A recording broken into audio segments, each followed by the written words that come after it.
Good morning, everyone. Good morning, Here we are, another day, another dollar with the cat. Holla. What's new? Any news? Any announcements? Don't think so. Yesterday on your channel, we said about jingles. Yes. And I was going to say about jingles today because a girl called Katrina, I believe, sent in a jingle. She did. And I think it'd be really funny to hear some jingles. And it could get to the point where we use the jingles. I would use them. I would edit it in. We could use like a different one every time. Yeah. There's like a few really good ones. So, for the people who like to dabble in music, I know there's a lot of people out there who can play piano and record and whatever they do. GarageBand is probably the thing they might use. I mean, if you've got the time and the means, send in a jingle. Yeah, if you're bored in lockdown. Yeah. Send in a jingle. I think it'd be amazing. I'm really psyched for it. Because I know there's a lot of talent out there and some people are going to nail it. So yeah, send in a jingle if you fancy it and we'll play it. It'd be amazing. Let me just get an email up. Again, thanks for the emails, guys. Always a pleasure reading them all. We got an email a day ago. What does it say at the bottom? Does it say? Nothing. Oh. And I'm scared to pronounce their name. It looks like IYSS or LYSS. It could be like a lowercase l. But it's got two lovely flowers next to the name. So if you'll know it's you, I'm sure. And they've said, as an aspiring actor / performer, I was wondering how many people that want to do your type of job actually succeed. Do you believe that if you try hard enough, then anything's possible? They also say, I like to believe that with enough perseverance and passion and some talent in what you want to do, that you'll be able to do it. I'll start what sort of comes to mind when I think of that, like that sort of how many people that want to do what I do or we do succeed. And I always think back to theatre school, and I'm going to say, like, in terms of musicals, out of my class, I think we had like 13 in the end, a pretty small class. But I think I'm the only one doing musicals still. Really? Yeah. I think some people have done like cruise ships. Yeah. And they are singing, but so they're all still performing in some way. yeah. But I've said this before, and I said it about, you know, when I go back to big fish, small fish sort of mentality. Like I always dreamed. I think I was very like direct in what I wanted. Like I remember getting auditions for cruise ships, and I didn't want to do that. I just knew it wasn't for me. Yeah. I wanted to be in like West End and like UK tours. Yeah. And for the people who like just graduated in like year 3, they were like so talented, but they just didn't even start. They didn't even go to an audition. They're obviously right. It is a mentality thing as well, I would say. Talent is important, but you have to be like driven. Yeah. Yeah, I've got a lot of like conflicting thoughts on this because I do believe that with hard work, talent, passion, the drive, the perseverance, you're bound to get somewhere. You're going to get a large portion of the way towards where you want to be. But I also do believe that there is an element of right place, right time that you have no control over that plays into your journey as well. But of course, you never get up to that point if you don't put in the hard work and, you know, hone your talent and your craft up until that point. But then there's also the argument to be made that there are people who are ridiculously talented and incredibly hardworking who still don't make it for whatever reason. And that could be because they just haven't been in the right place at the right time, but that doesn't mean that they haven't worked just as hard as the other people who have made it, who have succeeded. But then I guess then the argument is you always have to put in that hard work and hone that talent regardless. Yeah, because on that point, I think there is a thing of like right place, right time, but that will only ever speed up the process. Do you know what I mean? Yeah. Like, so say your end goal is like to be in the West End. That's it. Like, that's all you want. And 2 people come out of drama school at the same time. One person goes for an audition, and it's like the right place, right time. That person's left. It's all like, it all clicks into place. It's all just perfect. You might know the casting director from years gone by. Yeah. Blah blah blah blah. They land the job first audition out of drama school. Whereas another person with the same amount of talent doesn't have that right place, right time moment, but it takes him like 3 or 4 years to get it. Yeah. So it is that sort of like right place, right time will speed up a thing for you. But I think if that doesn't happen for you, the right place, right time thing, I think you will still get there. Yeah, you still have to persevere through. It's just that horrible, like, yeah. Like, I think that with me, like, I remember coming out of drama school and I auditioned for everything, like, so much. And, like, if you look at my CV, like, early on, like, I would do, like, 1 job a year, and it won't be a massive job, but I was getting close, and I knew in my heart, I was thinking, I know I'm good enough. Like, I know I'm good enough to, like, be rubbing shoulders with these people. Yeah. It's just timing and getting it over the line. Yeah.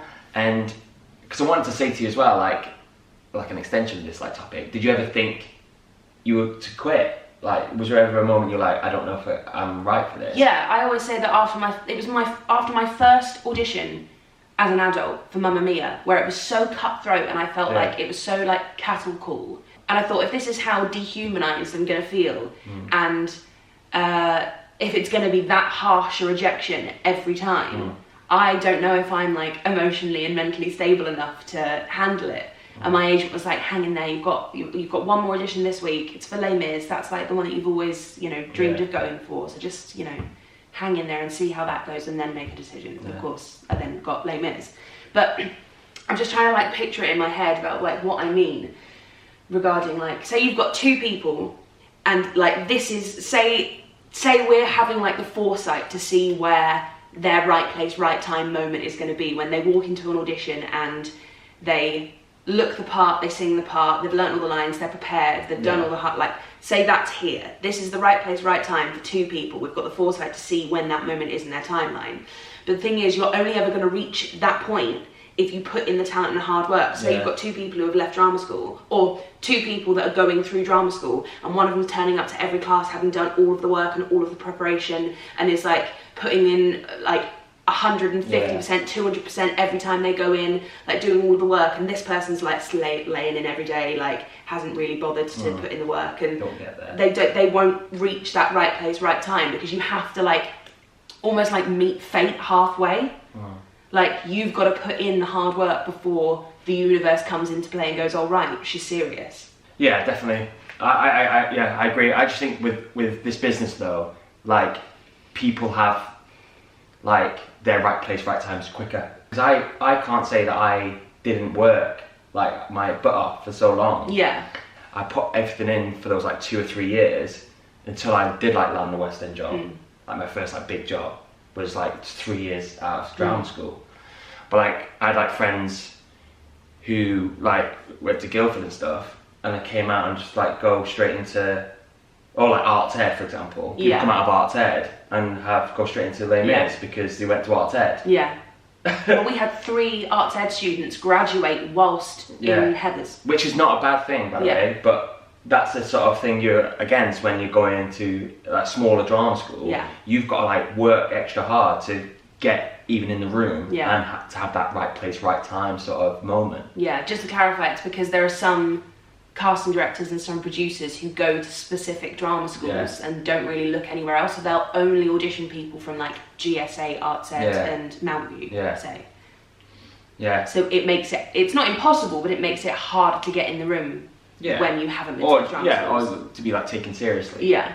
Well, because I was thinking in those like, because I graduated in 2012 and I successfully auditioned and got Mormon in 2014, like the end of 2014. So like for 2 years I like sort of did like little bits. I did like, obviously did Hairspray, was like my first job, and then I did like sort of like, you did panto, right? I did panto, I did tenors and sopranos, like this like European tour like gig. I did Thursford, I did and I did like these like shows when I said I came as a dancer, and I was like Manzana. Oh yeah. I did Copacabana and Guys and Dolls. So like I did like my bit. Yeah.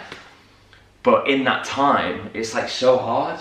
That's the hard thing as well. We need to talk like finance, because that is like a big one. We can talk about like being driven and having the means to, you know, chase your dream, but it's having the finance to like get down to London for me, because I was still in Warrington, an audition.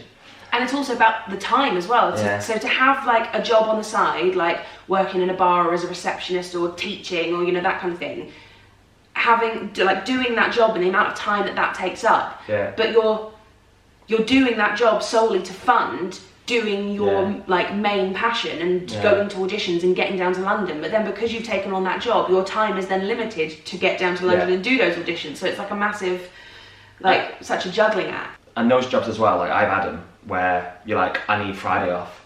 This is on a Monday. Like I need Friday off because I need to be in London for this audition, and I know I'm scheduled to be like working. It's the worst because they don't get it. They don't get it. It's to find a job where the manager's like, oh, you're an actor. Oh yeah, cool. Yeah, you go on, you chase your dream. In their mind, they're thinking, well, I need someone to work the bar. Yeah. This is my dream. Yeah, so this is my dream. Owning this pub is my dream. Yeah. So you don't get it. And it's really hard. Just quickly though, there was a Leon in London, which is opposite. It's on Shaftesbury Avenue, and it's opposite where Les Mis is at the Sondheim. And that for a while, when that first opened, it was specifically for that purpose. Yeah. So everyone who worked there was an out-of-work actor or someone who had just graduated, and they would adapt the schedule in order for those people to go off and do their auditions and stuff. It was really cool. I don't think they do that anymore, but it used to be like the West End. I think it was called something like the West End Leon, and the actors would do like open mic sessions, and they would like be in there with a microphone and sing. That's the thing with like London. It's easier because there's these like call centres where you can work, and they're amazing. Because obviously, like you work in a call centre, and it might be like not like your dream, obviously, because you want to be an actor, but they accommodate for auditions really well. I can't remember like the name, but I know a lot of actors work there. Anyway, so I was like back in like 2013, 12, 14, before like Mormon and stuff. Like there were times I was like, well, not so much my mindset, but I could hear the whispers in my family. I got the odd like, so, if this doesn't work out, what do you think? Where would you, You've got a plan B. I watched you, but I was so confident that I would get to where I wanted to get. Yeah, you were gonna get there. It was just taking you a little bit longer. So it was like I don't know. It was like my mum always says, like she like loved my mentality, and she's always said that I've got a strong mentality. Like, if I wanted something, I'm gonna get it. Like in terms of like my business. Like my family won't know this, but there were times I would sit in my bedroom or whatever and be like, Jesus, am I doing the right thing? Because I would go to an audition, spend 80 quid for a return ticket, go and get cut in the first dance round and be in London like, well, back to Warrington then. Someone actually asked in one of the emails, and I think maybe on Twitter or in the comments, I think this is a really good time to point it out. Someone asked, do they compensate you for like travel and stuff? And they don't. Like, you obviously don't have to pay for auditioning. There are some drama schools where you have to pay to audition, which is like... LTS don't. My drama school, they scrapped audition fees. So if you ever want to audition, go to where I went. It's free. So whilst you don't have to pay to audition to be in a show, you still have to get to the audition, which if you're from Warrington or not from London, it'll cost you like an 80 quid train ticket to get to and from. But they brought the rule in now where you can claim after 3 rounds. Oh really? Yeah. So and if you're out of like zone 4 or 5, which most actors are, so I think it's too expensive to live any closer to London. Yeah, no one lives like zone 1 or 2. But yeah, so I think it's after that, and then so you can claim after that. But it's that really eggy thing of like, you're not going to come into the audition room like, here is my here's my train ticket. Yeah. So what should I sing? Yeah. But yeah, people are doing it now. Yeah. It's a hard one really, because if we go back to the original question, but how many people succeed? My mentality is like, if you go in with that mentality of like, oh, how realistic actually is it? Like, what are the chances that it's gonna be me? You're instantly at a disadvantage. I feel like you have to go into this industry with the mentality that it's gonna be you. Yeah, I think so too. Because I feel like as soon as you put that doubt in your own mind, you're at a disadvantage, because you're coming up against other people who are like, no, that job is mine, and they will be the ones who make themselves seen and make themselves heard. So you've got to match those people's energy and their mindset. Yeah, because it is, like they said, like it is like you have to have the talent. You have to have like some talent, but obviously the drive and like sort of the patience as well for it to happen, and the perseverance and the resilience. But it is that mindset of knowing your worth. I think I've mentioned it before, where I've said like, before I got to the West End or got like big jobs, I always thought that everyone would be like quadruple threats. Everyone could sing, dance, juggle, breathe fire, like everything. Yeah. And I'd go in going, I have to like work my tits off. But when I got in the room, I was thinking, no, I belong here. Yeah, and I'm just as good as everyone Yeah, else. what I thought years ago about my ability, I was right. Like, I still work to better myself, but I actually am good enough to be with these amazing actors. Like, and that's so cool to like find. Yeah. And I think people out there might bring themselves down and be like, I'm not good enough. Yeah. But it's like I said before at the start, like there were people in my year at theatre school who were good enough to be in the West End and do whatever they wanted to do, but they didn't have the mindset because they came out of college and didn't even try. Yeah. They were like, no, it's not for me. I can't take that, rejection, which is fine. I guess if you're not mentally strong enough to persevere, then that's fine. But if you feel like if it's something you really want, I feel like you should try at least. You have to do what's best for you in all regards. If you do feel like the rejection is, because it is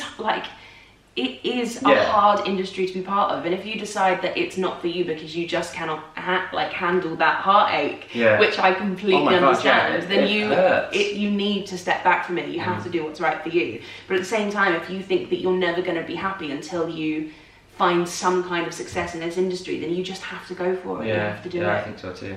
I think it's always better looking back and going, oh well, I tried, than wondering what if.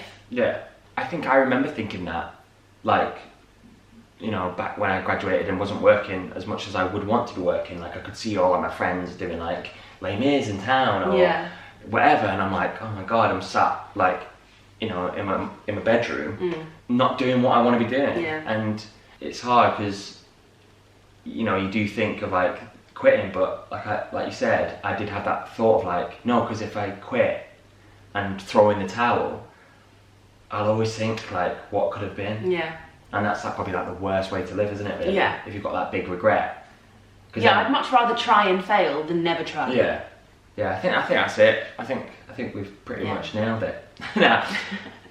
But it is like, mentality is a big thing, talent obviously, but just perseverance, and because I think more people would succeed, especially coming out of drama school. I'm just thinking like early on, because we can't be the only drama school where people graduate and go, no, I'm not gonna try. Yeah. And just sort of throw in the towel. Probably because it's just so daunting. You go to a couple auditions and see like how many people that you're going to be up against, and you always view other people as sort of, or you view yourself as less talented as everyone else, because everyone's like their own worst critic. So you're looking at people who are just as talented as you are, but you're in your head you're going, oh my god, they're so much better than I am. On that point as well, because I know some people out there might be at like a smaller drama school, and I always say this because I've gone in and done like workshops and stuff, and because I went to a smaller drama school, and my mentality like years back, when I graduated and I was like not getting in the West End, and people in Arts Head were like already in Les Mis, and I'm like, what? Oh, it's because I went to a lesser known drama school. One, I'm not getting in the door, which I guess is sort of true sometimes, but two, they've had better training than me. They're just better because they went to a better school. And I always say this, for anyone out there who's like maybe at a lesser school, a lesser known school, it doesn't matter.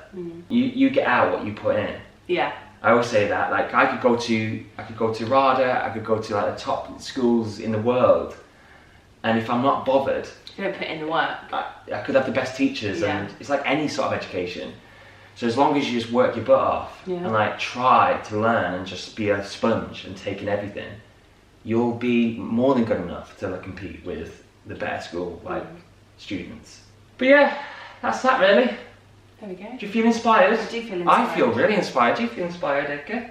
We get you in cats. He's got the costume. Got the costume. Do you have the flexibility though? I've seen him lick his arse. Don't remember that choreography in Cats. Right, everyone. Thanks for popping by. Be safe out there. Don't give up on your dreams. Topical. I like that one. Much better than don't eat your face if you've got cheese on your fingers, wherever it was. Something like that. Right, bye everyone!